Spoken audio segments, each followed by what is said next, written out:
All right. Welcome back again.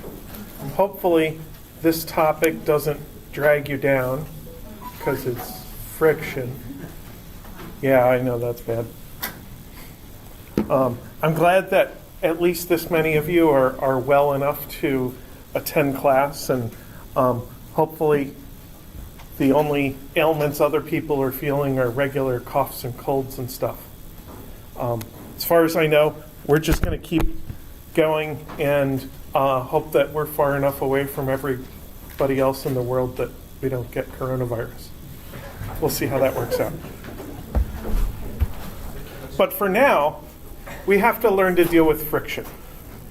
So let's start with the definition.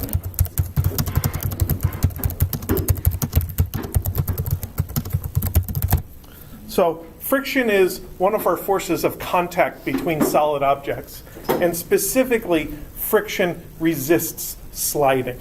So certainly two objects that are touching each other can slide against each other, and friction is the force that resists that.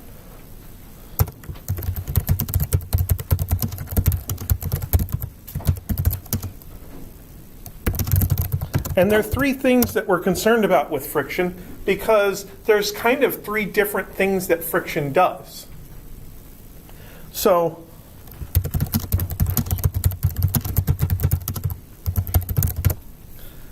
the first thing is, how does friction prevent sliding? There are cases when two surfaces are in contact and those surfaces grip each other. My feet grip the floor usually, and that allows me to walk around and move without slipping and falling down and stuff. So we want to understand a little bit more about that and how that fits into our Newton's second law ideas.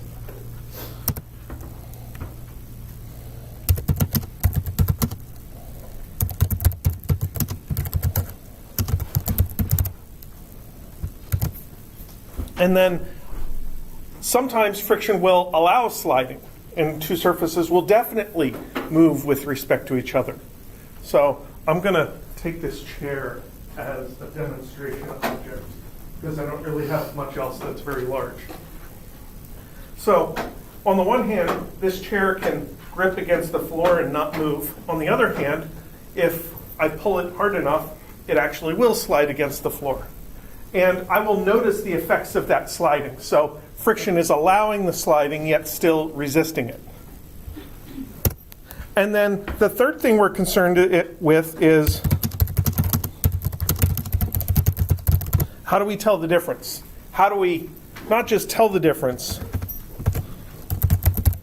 how do we predict the difference? How do we know whether we're in a situation where the two objects are going to slide against each other, or if the two objects are going to grip and stick against each other?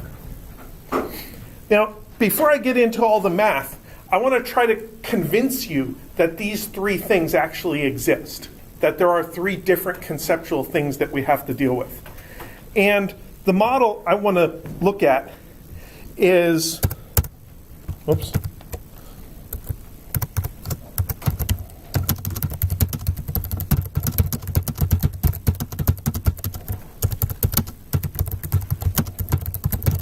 An object on a variable incline. So I have this notepad, which can act as an incline. I have my old keys, which can act as an object. And I can start out with a very gentle incline. In fact, virtually zero incline. So what I'm going to do is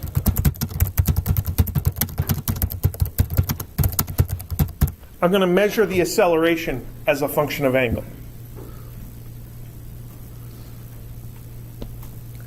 And then I'm going to try to plot an approximate graph of this.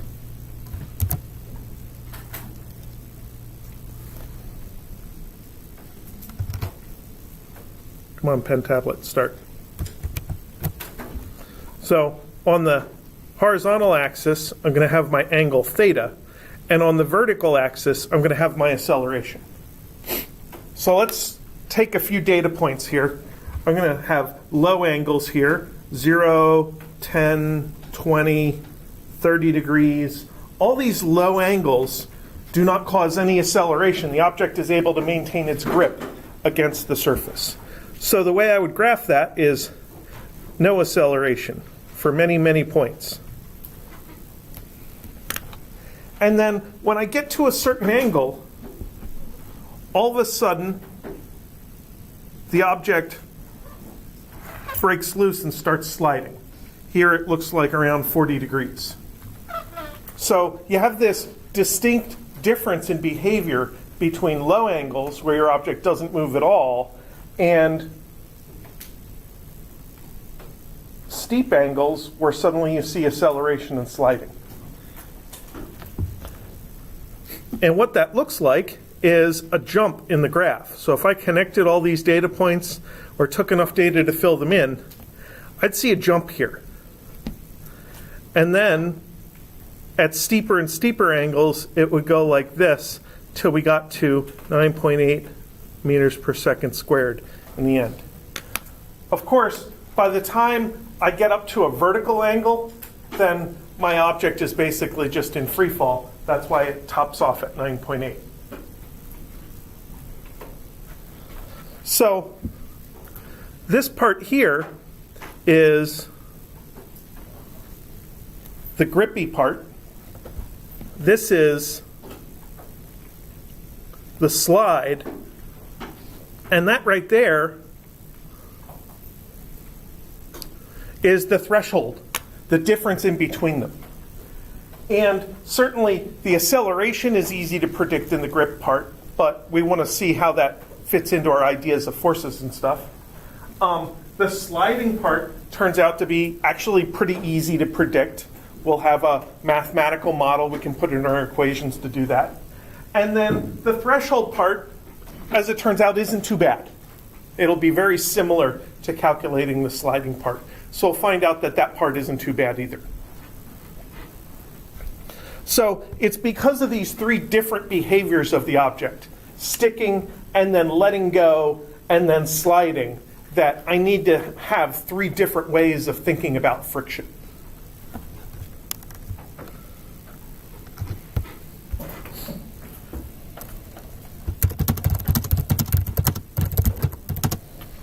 So if we want to really see how this works,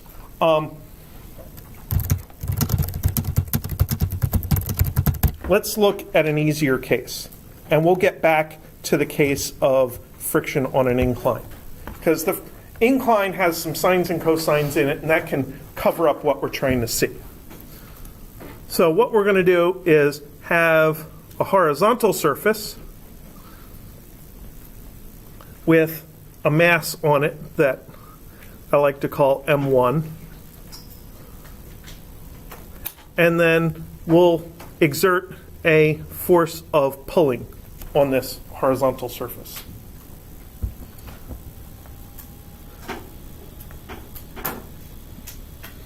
So what I need to do in order to do a Newton's second law analysis is write out my force diagram.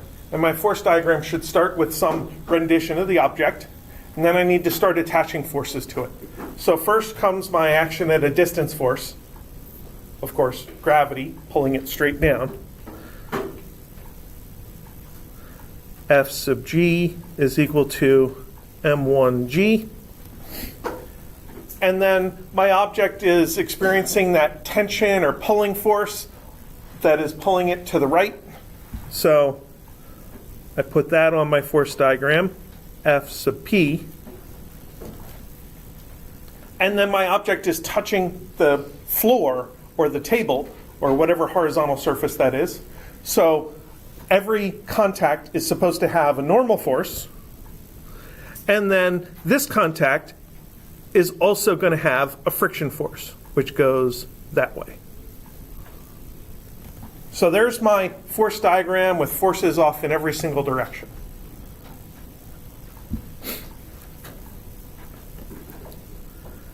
Now let's do the y direction first because it's easier. And the y direction ends up looking the same no matter what. So the y direction for this situation anyway is going to be force normal minus m1g is equal to 0. Remember, the equation that we're filling in is F net vector is equal to ma vector. And on the left side, I have two vertical forces. The normal force is up, the gravity force is down. So I put them into my total of y direction forces. And then on the right-hand side, I have my acceleration. And since this thing is touching a table, it's not moving up and down. So it's not accelerating up and down. So it gets zero acceleration.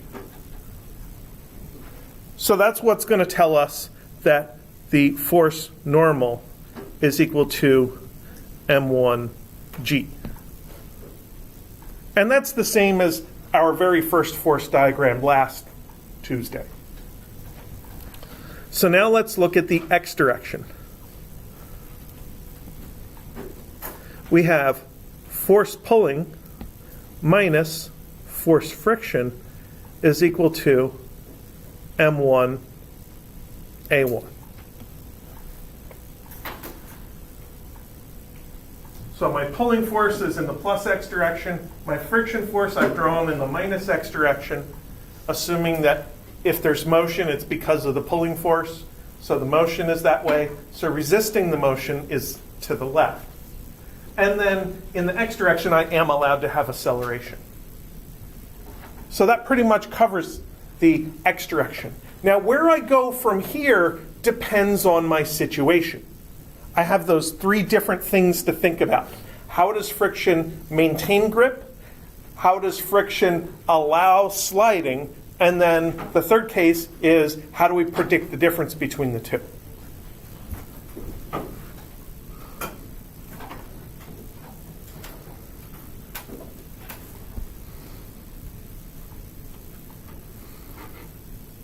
So in the static case, we have the knowledge that our object is not moving. If the object genuinely stays still, then we can fill in that A is equal to 0.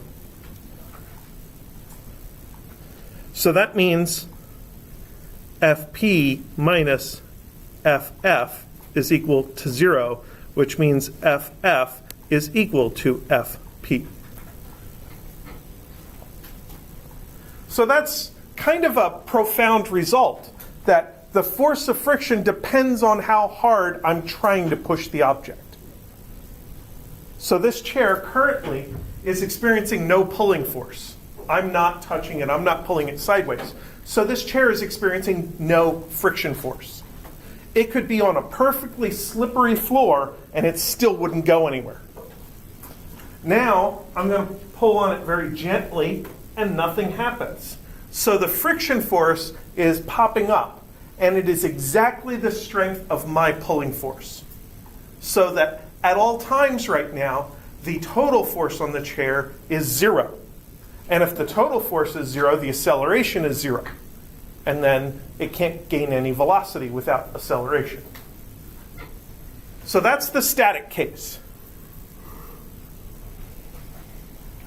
Then there is the... Actually, I'm going to switch colors for the kinetic case.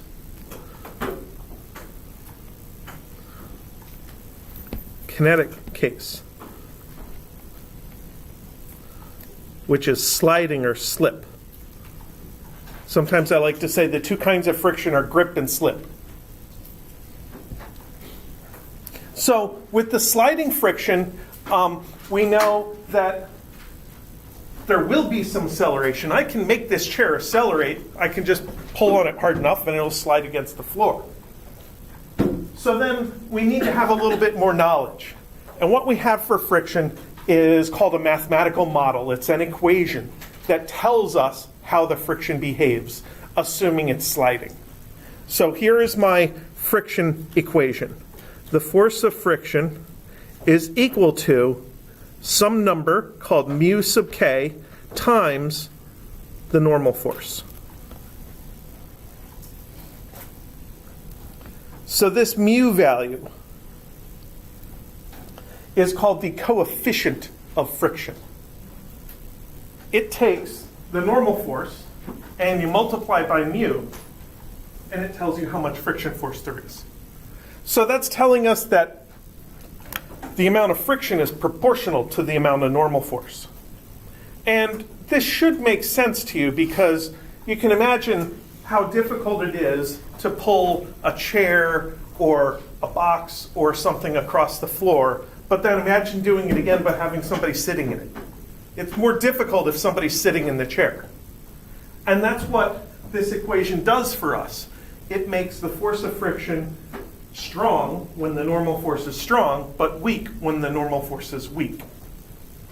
And you're going to have a lab where you actually experiment with this, and hopefully you'll find that the friction force is proportional to the normal force, or at least within the limits of your ability to take data and our ability to provide a consistent friction environment.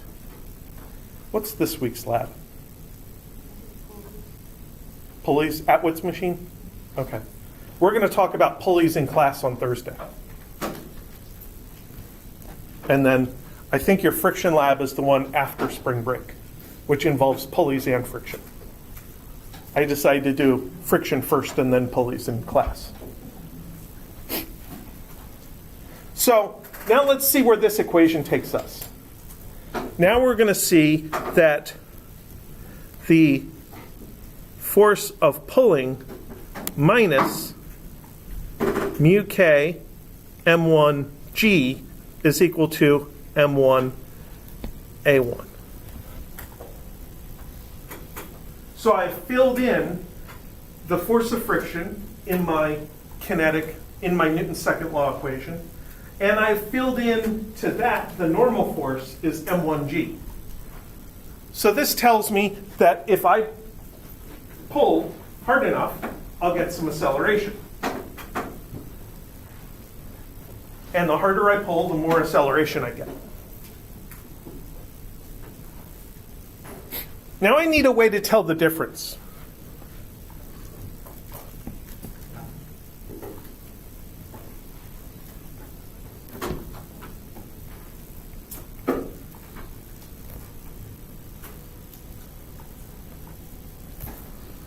There's a threshold of static friction. And the threshold equation is usually written like this. The force of friction has to be less than or equal to mu static times the normal force. So the threshold of static friction is written as if it's a static friction property, because it is. It is how much grip does that object have against that surface. And the way it's usually written is as an inequality, that is less than or equal to here. So if you have a number that's always less than some other number, if your force is always less than a formula, you can give that formula a name. You could call this the maximum value. And you could say the actual friction force is always less than or equal to the maximum friction force. So sometimes I say F max is equal to mu s Fn.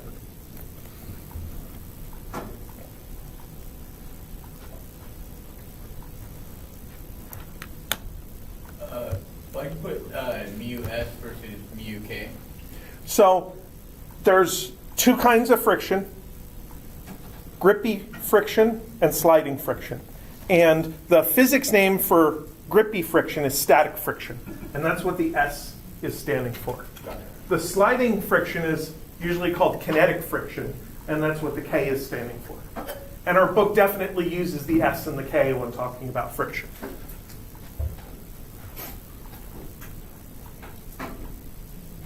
So let's see how this works in an example with actual numbers in it, and how I make use of this threshold condition.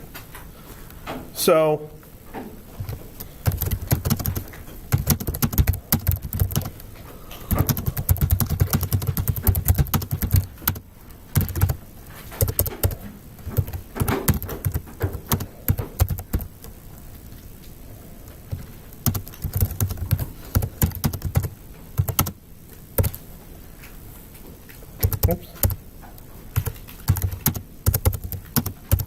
Come on.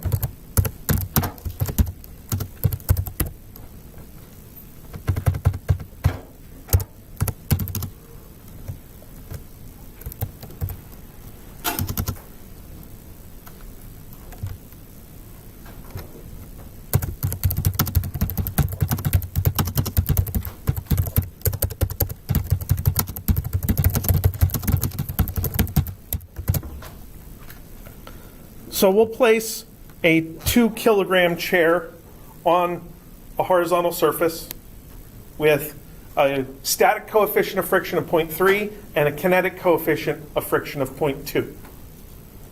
And then we're going to apply a horizontal pulling force. And we'll see what happens. So first, let's do a weak pull, where F sub P is equal to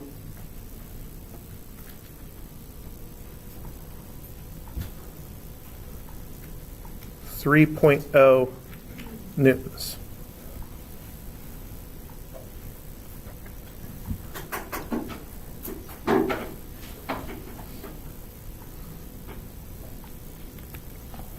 So we'll try static friction because I have this inclination in my mind that this pulling force is weak enough that the object won't move. So I'll try static friction.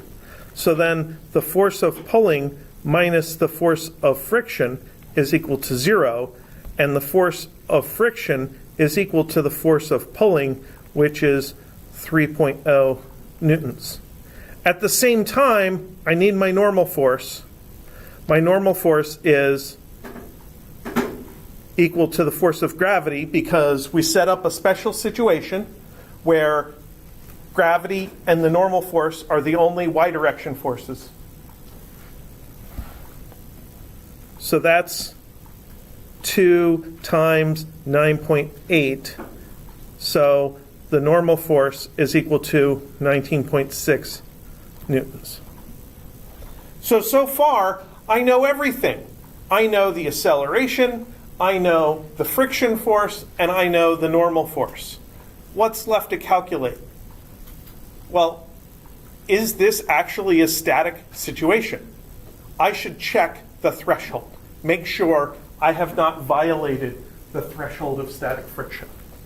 So let's check that.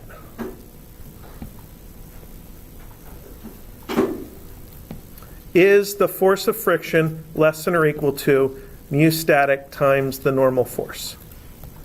So is 3.0 less than or equal to 0.3 times 19.6? Is 3.0 less than or equal to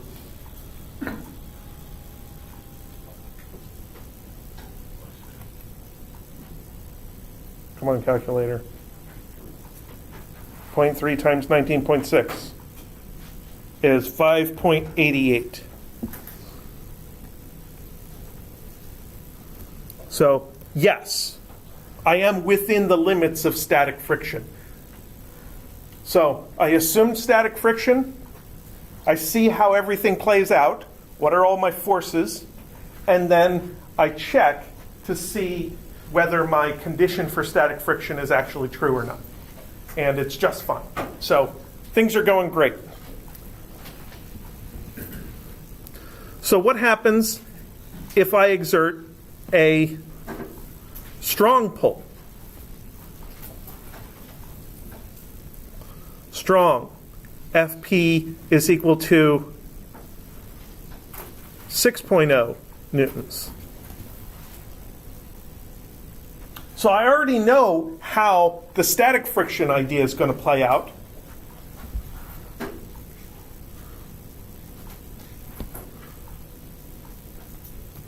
That would make force friction equals 6.0 newtons. And 6.0 less than or equal to 5.88. No, that is not true. So then I have to go back and say, if I have violated the static friction condition, I must be in kinetic friction.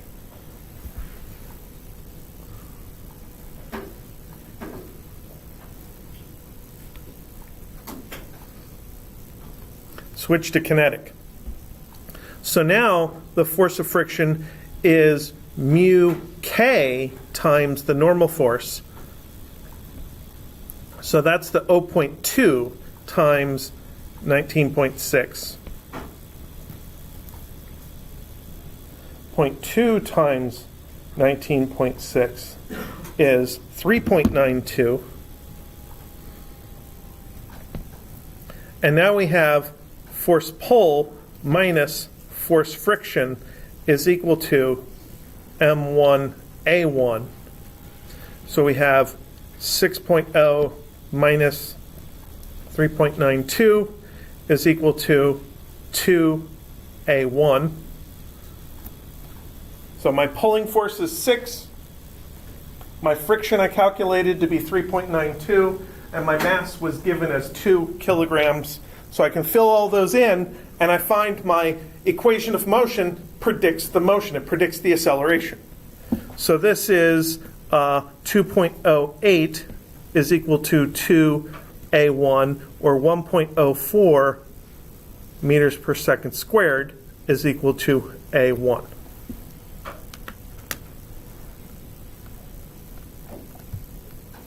So that's how I usually like to attack friction analysis. I start out by asking myself, is this thing moving? Is it sliding? Or is it stationary? And if I don't know, I guess. And I usually guess stationary. And then I work through it and see if my requirement for static friction turns out to be true or not. And if it's true, I'm done. And if it's not true, like in the second case, then I have to go back and say, okay, I violated static friction, therefore I'm in kinetic friction, therefore now I have to use the kinetic friction formula, where I literally just multiply mu times the normal force, and that's the friction force.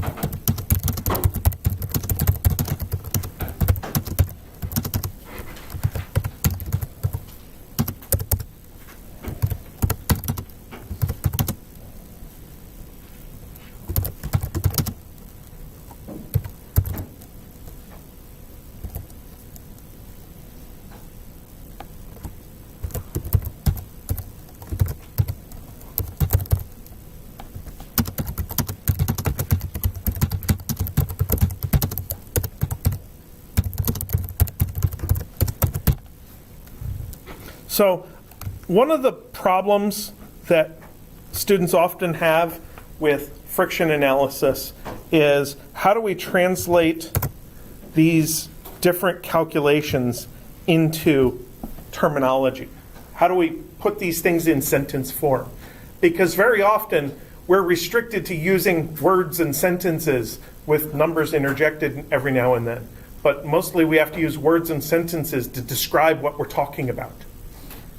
And when I talk about the static friction case and think about what is the static friction force, that was the 3.0 we calculated, which had nothing to do with mu times the normal force. That mu times the normal force was an afterthought. That was checking to make sure that the friction that I just calculated wasn't too big. So I did that afterwards calculation. I found out I was okay, and that was it. Now that calculation I did with static friction, mu times the normal force, that's something I call the maximum possible static friction. That's as big as static friction could get before the object actually starts sliding. Now in the kinetic friction case, we don't have this problem. In the kinetic friction case, if you know for sure your object is sliding, then all you have to do is take mu times the normal force, and you get your kinetic friction force. So the kinetic friction force is usually easier to deal with.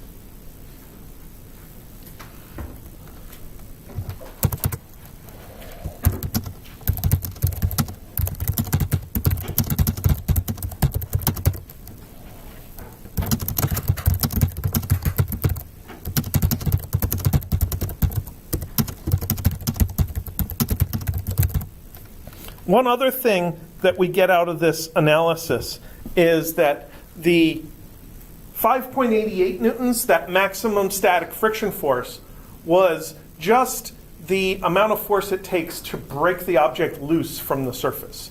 That's to get it started in moving. Once the object is actually sliding, you can actually relax your force a little bit and provide a little bit less force in order to keep it sliding. So if you're pushing something that's really heavy, you may notice that you need to give it a little bit of extra oomph at the beginning. But once the object is sliding, then maybe you can just keep walking and push really hard and keep following it. And that's the difference between the static friction coefficient and the kinetic friction coefficient. The static friction coefficient has got to be at least as strong as the kinetic friction coefficient. Are those coefficients intrinsic to the surface? They're properties of both the object and the surface. They're how the object and the surface interact with each other. The biggest example that we use in our everyday lives is car tires. So both the tire and the road go together to determine how much grip your car has on the road. You could get really hard tires that are like Teflon, solid Teflon, and they would be pretty slippery. The tires we actually use are vulcanized rubber, and they get a pretty good grip on a lot of surfaces. And then there's the road surface. When you're dealing with a dry blacktop or macadam road, that's a fairly grippy road. If you're talking about wet concrete, that can be a little bit slippery. And if you're dealing with an icy road, that's even more slippery. So both things go together, both the object and the surface help determine the friction coefficient. So we won't have to solve for those. Those will usually be given to us in the context whenever we have to solve this kind of stuff. Well, you could be given the results of an experiment. I could say, hey, this car,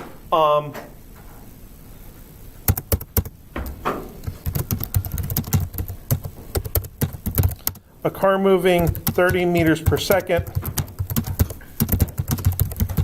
slams on its brakes and stops in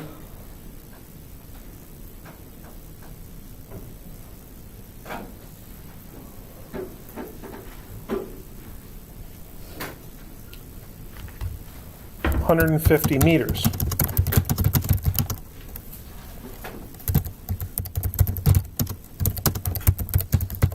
What's the coefficient of friction? So then, the first thing I want to think about is the forces involved, and that's going to be M1G, the normal force, and the friction force. This car is already moving. It doesn't need a forward force. Usually when you stop, you take your foot off the gas, so you stop applying a forward force. So you hit the brakes, your tires exert this backward force, and we know that the force normal is M1G, and the max force of friction is mu M1G. So now let's look at the x direction. X direction minus force friction is equal to ma. So minus mu m1g is m1a1. Any simplifications we can do to that equation as it stands before we start plugging numbers in? How about I cancel the m because it's on both sides? So minus mu g is the acceleration. Let's see what I can get out of the numbers that are in the description. V initial is 30, V final is 0, and delta x is 150. So that means V final squared equals V initial squared plus 2a delta x. So this is 0 is 30 squared plus 2a times 150. So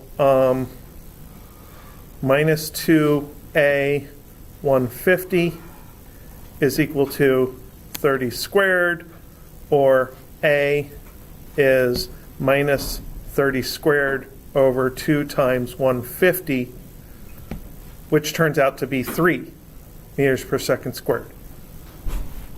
I think that was a question on the test, that part of it. So now let's plug what we know into here. Minus mu times 9.8 is equal to minus 3. Whoops, I forgot my minus sign. So mu is equal to minus 3 over minus 9.8. 3 over 9.8 is 0.306.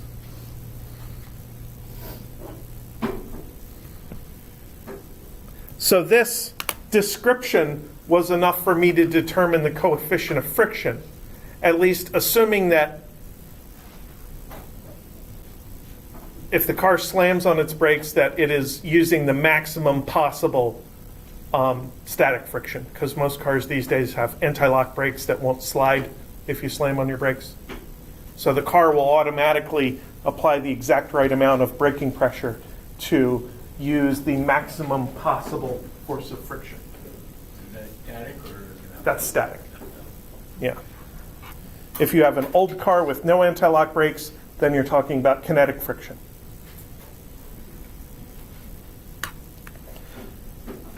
So that's why we spent so much time going over the math of kinematics, because it's actually related to things that we find a little bit more important, which is getting parameters that actually describe things we can observe and measure.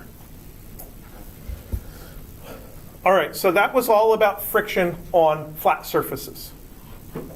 Now we need to turn things a little sideways. Now we need to look at the incline.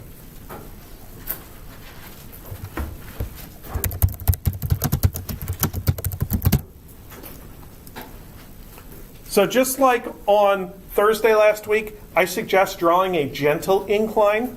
That way you don't have 45-degree angles messing up your thinking. So I'm going to draw this incline fairly gentle.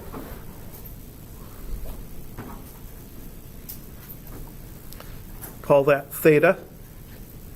There's my M1.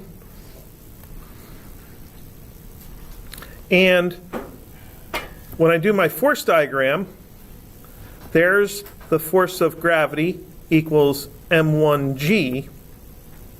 The normal force gets tilted, Fn. And then we have to pick the direction of the friction force.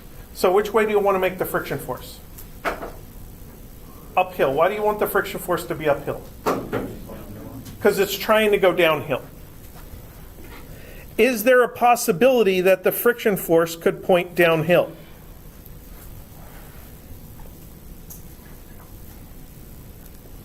Maybe the force was up, force was being pushed uphill. If somebody was pushing the object uphill, yes, then the friction force would oppose that uphill slide. Or if the object was launched uphill and nobody's pushing it anymore, but it's moving uphill because it used to be pushed. Something like that.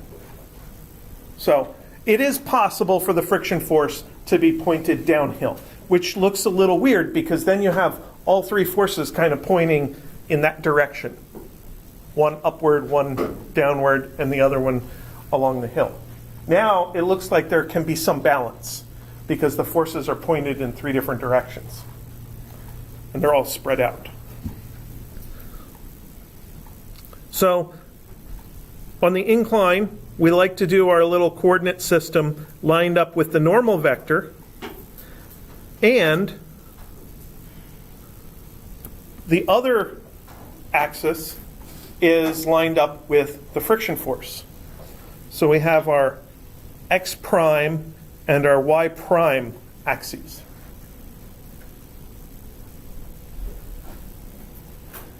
So then we'll analyze y prime first because it's easier.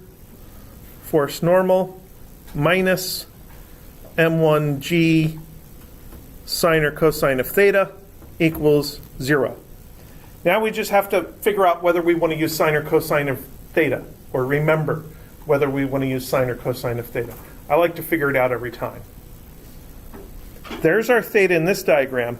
Here's our theta in this diagram. Since our theta is measured from the y-axis, that means the y direction is adjacent. And I get cosine here in the y direction.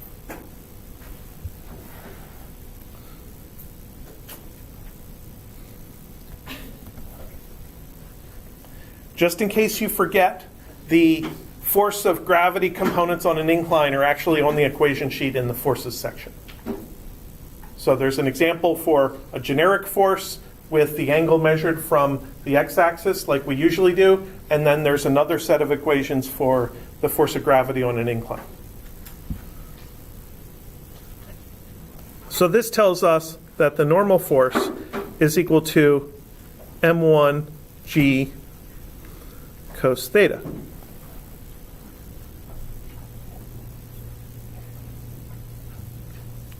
Now we'll use the x prime direction, and we get m1g sine theta. That is the other component of gravity. If this one used cosine, then this one has to use sine. It's positive because that component of gravity is in the direction of the x-axis. And then this is minus the force of friction, because it's uphill, equals m1 a1.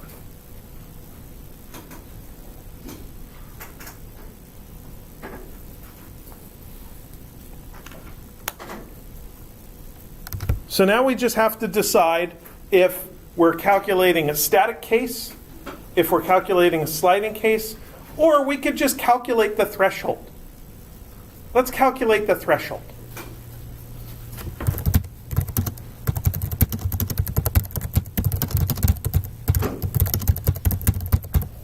So we'll start by calculating the threshold condition. So we'll use F max equals mu static times Fn, and we'll use A1 equals 0. The threshold of static friction is a static friction case, so we still get to keep that acceleration equals 0 for regular objects like blocks on hills. So this makes our x equation turn into m1g sine theta minus mu m1g cos theta equals 0. So I've plugged in my maximum allowed friction force. Now this is an equation for the threshold condition. It's not a generic equation for all cases of object on a plane. It is the equation for the threshold, where the object just barely breaks loose from the surface. Any simplifications we can do here? M1's in every term, cancel it out. G is in every term, cancel it out.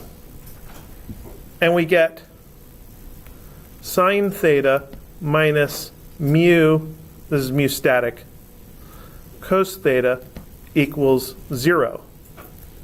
How about sine theta equals mu static cos theta? How about sine theta over cos theta equals mu static.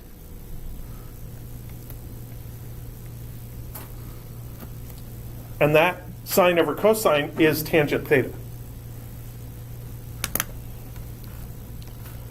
So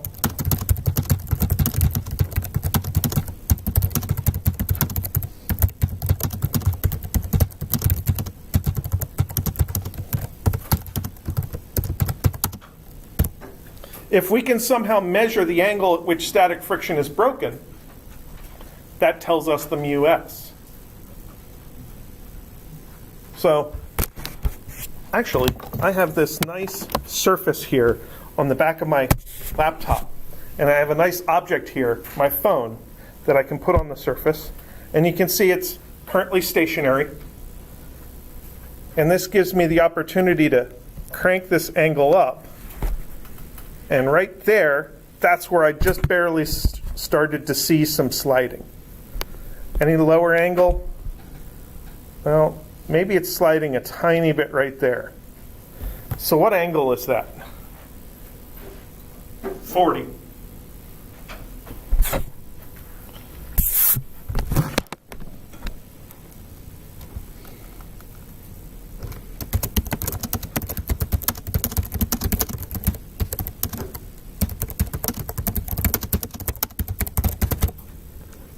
So the phone started sliding at 40 degrees. That corresponds to the calculation I did here. So then I can take tangent of 40 degrees, which is just a number,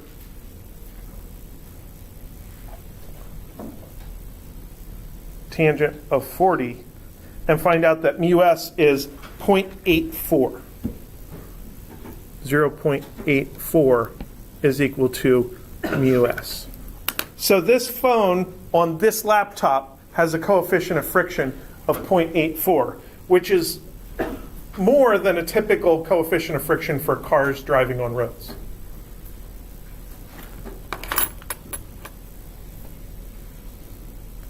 Now, different surfaces will have different friction. I have my same phone on this binder, and let's see what angle it starts sliding at.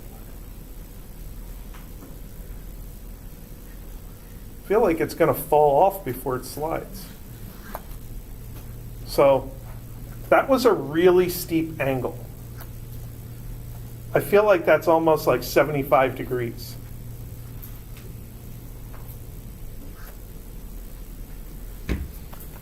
You're probably just waiting for me to dump my phone on the floor and break it.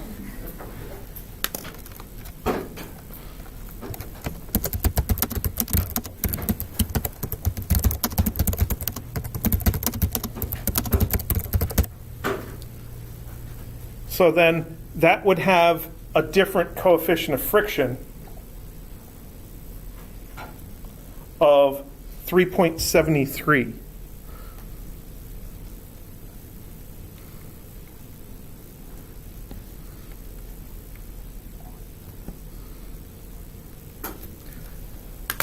Now, different objects will have different tendencies to slide. So if I didn't use my phone, then I would measure different coefficients of friction. And the only reason I get such extreme amounts of grip, like it's unusual to see a coefficient of friction more than 1. So seeing 3.73, that's a lot. But I have one of those cool like credit card holders on the back of my phone, and it's silicone, so it really does get a lot of grip. If we made our car tires out of silicone, then we could drive around like crazy. Unfortunately, that would have a side effect. Our tires would wear out in about 10 miles. And having to change your car tires every 10 miles would get old after a little while.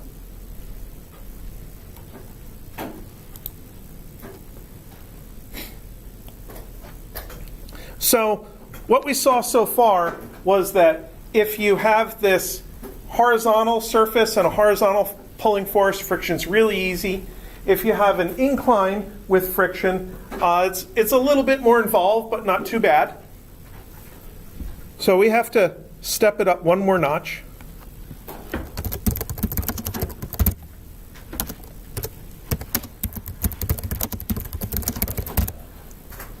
let's look at the case of pulling a sled. Because even for like pulling this chair, I tend to exert a force that's a little bit upwards and also pulling. I don't easily exert a force that's purely horizontal. So I want to see what happens in that case. So, like any good physics situation, we have to start with a diagram. So there's my horizontal surface, my M1, and then my force of pulling, which is distinctly upward. And usually we would label like mu there. So when we do our force diagram, we have force of gravity is m1g. We have the force normal, which we don't know until we think about the analysis. And we have our diagonal force of pulling at some angle theta. And then we have our force of friction.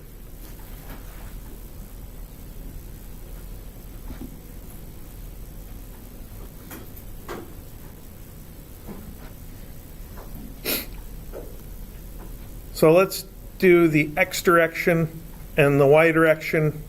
And I guess we'll do the y direction first because it's easier.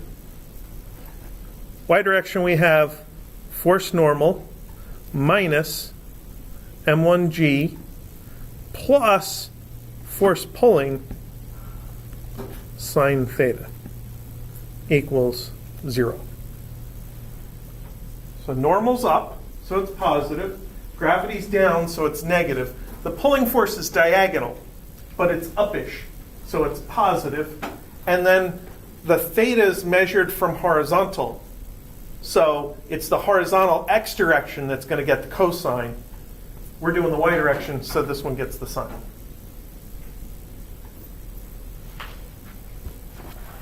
And then in the x direction, I have Fp cos theta minus force friction is equal to m1a1.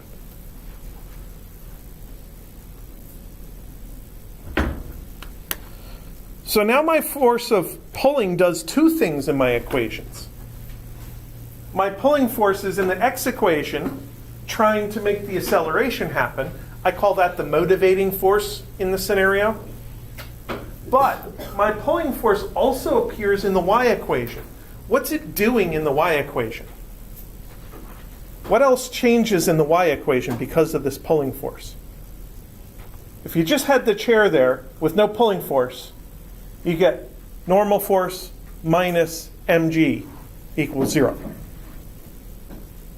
So I add the pulling force. It's still an equation. Something else has to give. Something has to change about the rest of the equation to keep it a true equation. The normal force alleviated. So this pulling force is positive. It's helping the normal force, which means the normal force doesn't need to do as much force. So when I pull up on this, the normal force gets less strong. If I pulled hard enough, I'd just pick this off the ground. So my normal force now is only m1g minus Fp sine theta.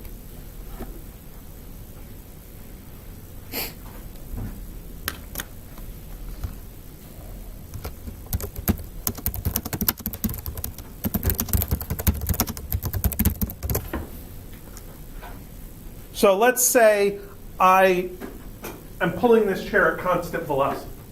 And that's a thing. I can just keep walking at constant velocity across the floor. How can I do this? That would be force friction is equal to mu kinetic times the normal force, and A1 equals 0.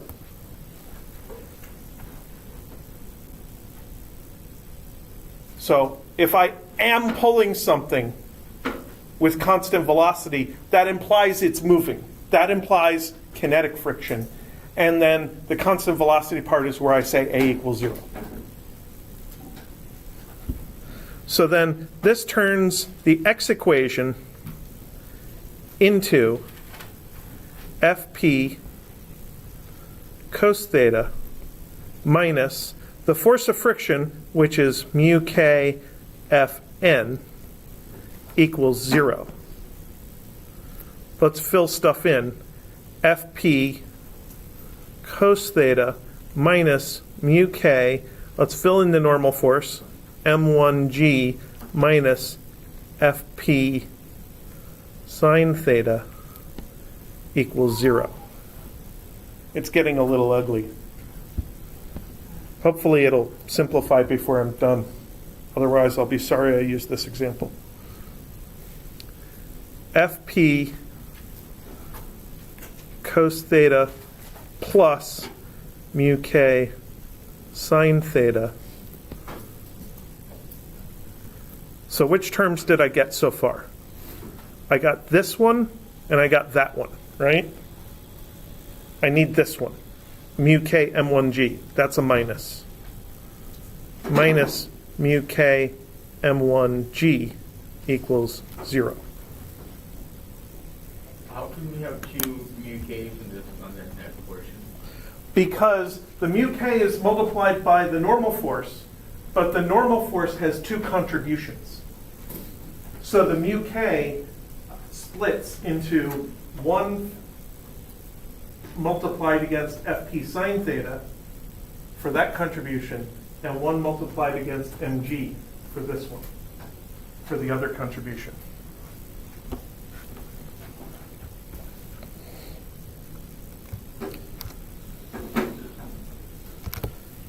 So I can actually interpret this equation a little bit. So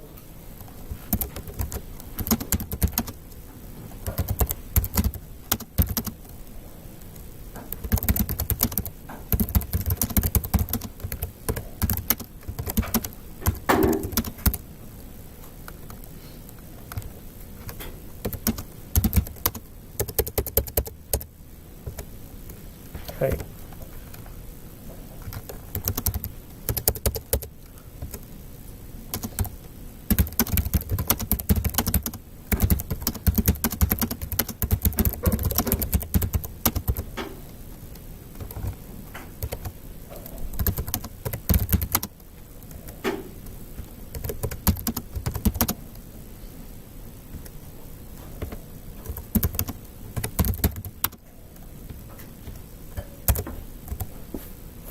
So our pulling force gets hit by this reduction factor, cosine theta plus mu k sine theta.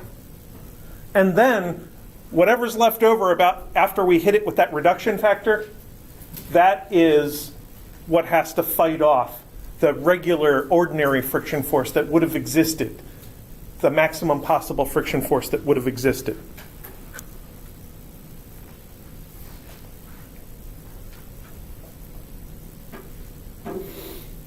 So I want to see a graph of that thing.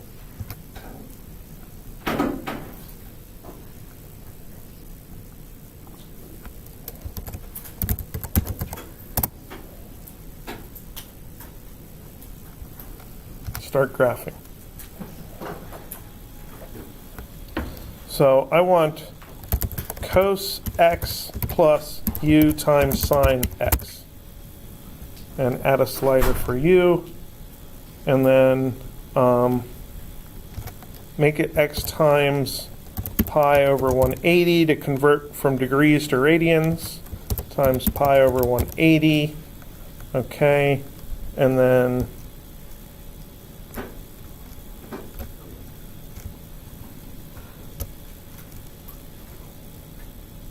make this go 0 to 90 degrees. There we go. And then we'll bring mu in here. So if mu is 0, that is, we have no friction, then if I pull at angle 0, I get full pulling force. If I pull upward, some of my pulling force is wasted. And as I increase friction, I start to get a preference for a certain angle, where my pulling force is actually multiplied a little bit. And at this angle, at around 45 degrees, I'm actually getting a little bit of extra boost to my pulling force. Most mu values, though, are between 0 and 1. So let's put that restriction in there. So it turns out, with friction, this is telling me that there's an advantage to pulling upwards. Why would there be an advantage to pulling upwards? Because this thing I'm plotting, that's the thing in parentheses here. So my pulling force times this weird factor is what's fighting off the old-fashioned friction force. Why would there be an advantage to having a positive angle? What does pulling upwards do for me? Kind of helps lift it off the surface a little bit, so it reduces the friction a little bit. So my pulling force is helping itself.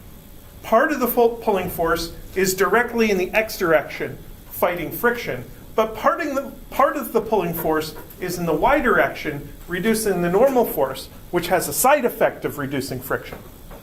And these two things balance out wherever this thing hits a peak. Now, there's two ways to move something around when you're trying to move it across the floor. You can pull it or you can push it. What happens if I push instead? That's like negative angles. For negative angles, it just gets worse and worse and worse. Because I'm kind of pushing my object against the floor, which makes extra normal force, which means that my entire idea that I'm in kinetic friction might be broken. I have to check and see if I might be in static friction.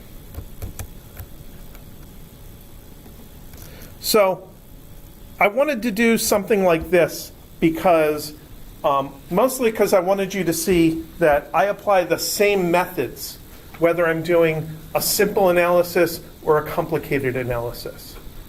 I think about my situation and I draw a situation diagram. I think about all my forces and I draw a force diagram. And then I use my force diagram to build the equations of motion. That's the process that we have to do for Newton's second law analysis. Now, on Thursday, we're going to talk about pulleys, and we're going to have to go through this same process again. And at some point, we're going to talk about, I think, when we come back on Tuesday after spring break, we'll talk about circular motion, and on Thursday, we'll talk about buoyancy. And we'll be applying the same thinking every single time. What are my forces? What are the plus x direction forces, minus x direction, plus y direction, minus y direction? And then from that point, that's where I start filling in what I know. What do I know numerically? That's where I start plugging in numbers. All right, I think at this point, I want to let you go until Thursday, and we'll be back, and we'll talk about pulleys and Atwood's machines and stuff.